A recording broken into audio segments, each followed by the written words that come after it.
ইলিশ কাটে মামা খেতে এসেছি। আসতে চাইছিলাম মোটরসাইকেল নিয়ে, পরে মোটরসাইকেল না পাইয়া হাইস নেওয়ার চিন্তা ছিল, কিন্তু হাইসও প্ল্যান করে পাইলাম না। পরে একদম শ্যামলি নিয়ে আসছে ছেলে ইলিশ খাইতে। Wow, very interesting topic. আর ছিল কলিগ আসির বাইক নষ্ট, বাইক দাঁড়াই দিয়ে আরে তিন বড় ভাই খুব কষ্ট করি শ্যামলি বাঁচতে এসছি।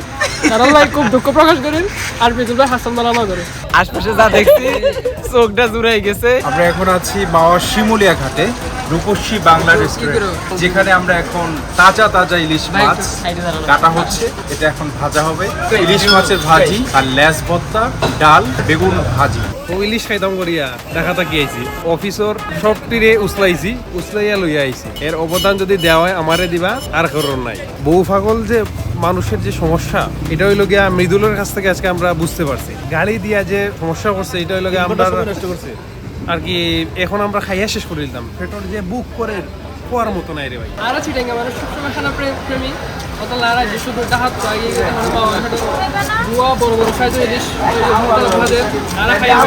কথায় একটাই, অনেক দূর জার্নি করে আসছি, আজকে ইলিশ খাবো। আসছি অনেকদিন পরে ইলিশ খাইতে, দেখি ইলিশটা খেয়ে কেমন।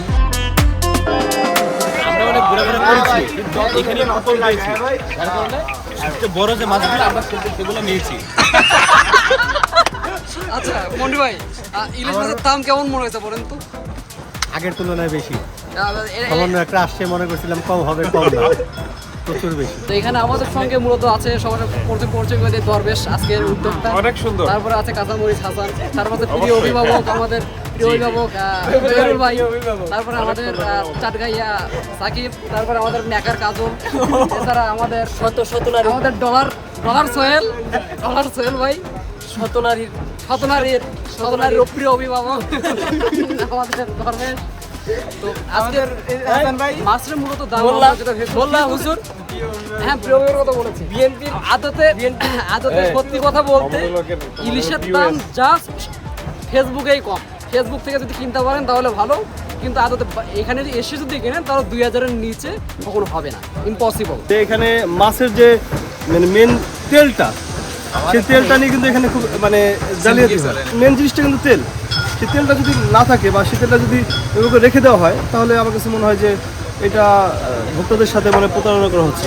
এটাই আমার অনুভূতি। তারপর আমি আসলে বর্তমান সময় আসলে এটা কি এখানে বলবো? এসে আপনার খেতে এসে আপনার আসলে অনুভূতি কেমন একটু বলেন? কিন্তু আসলে মেন খাওয়ার বিষয়টা তো মেন, এই যে আসছি সবাইকে মিলে, যে এটা অনেক বড় আনন্দের বিষয়। ইলিশ মাছটা খুব ভালো হয়েছিল, সাথে বিভিন্ন ভর্তা ছিল, ভর্তাগুলো খুব ভালো ছিল।